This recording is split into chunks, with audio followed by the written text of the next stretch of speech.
Bonjour, je suis Marjorie, bienvenue dans ce nouveau podcast consacré à la veille généalogique. C'est parti. On commence avec Family Church qui nous indique avoir complété les registres paroissiaux et d'état civil pour le département de la Charente pour les périodes de 1550 à 1936. On continue avec Philae où vous pouvez retrouver sur leur blog une vidéo d'une douzaine de minutes de Pierre-Valéry Archassal qui vous parle des tables de succession et d'absence. Et en même temps, vous pouvez retrouver les tables de succession et d'absence du département de la Haute-Vienne qui viennent d'être indexées pour la période de 1936 à 1968.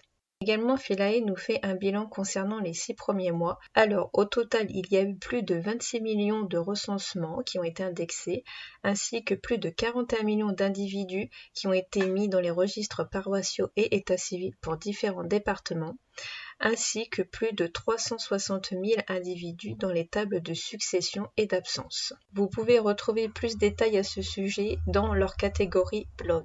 Geneafinder nous indique avoir actualisé leur anti-sèche concernant le département du Côte-d'Or où vous pouvez retrouver donc les archives de la Côte-d'Or en ligne avec les actes en ligne, les actes insolites, tout ce qui va concerner les migrations au Côte-d'Or sur l'histoire et la mémoire, les Côtes-d'Or en images avec des vidéos, des images et des cartes postales anciennes, puis également tout ce qui va concerner des liens sur l'histoire de la Côte-d'Or. Des sites également de généalogie en Côte-d'Or avec tout ce qui va concerner les cercles et associations de généalogie, et puis les réseaux sociaux utiles, notamment Facebook.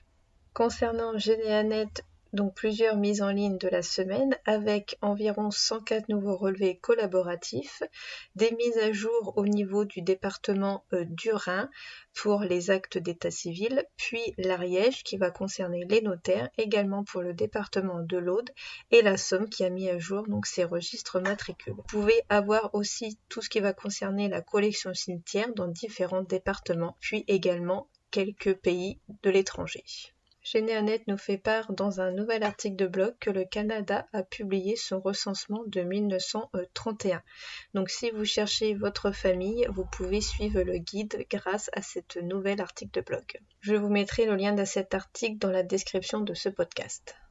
On continue avec les mises en ligne dans un article donc de la Revue française de généalogie où il nous indique que les archives départementales des Landes viennent d'ajouter les annuaires de 1800 à 1940 à leur rubrique donc dénommée Retracer l'histoire du département.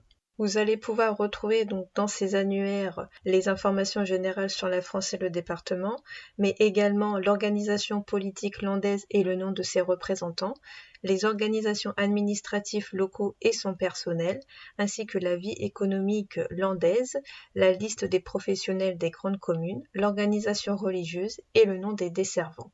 On y trouve aussi des encarts publicitaires des professionnels locaux. Généaddict nous fait part d'une carte interactive des hypothèques. Donc cette carte va vous mener vers les hypothèques de chaque département lorsque celles-ci ont été numérisées et sont accessibles en ligne. Donc vous avez en dessous dans cet article les 3 étapes à effectuer pour vos recherches ainsi qu'une vidéo explicative pour vous accompagner également dans ces recherches. Donc je vous mettrai le lien du site dans la description de ce podcast. Geneafinder nous fait part d'une information du département d'Ille-et-Vilaine qui nous propose un doc game sur « Et si vous aviez eu 20 ans en 1914 ?» Donc essayez de répondre à cette question en découvrant ce web documentaire ludique. Donc je vous mettrai le lien vers ce web documentaire dans la description de ce podcast et n'hésitez pas à le partager. France Archives nous indique que le département départemental du Finistère met à disposition des producteurs d'archives un nouvel espace sur leur site web, qu'ils pourront ensuite y retrouver tous les outils qui sont indispensables à la bonne gestion des archives papier et électroniques.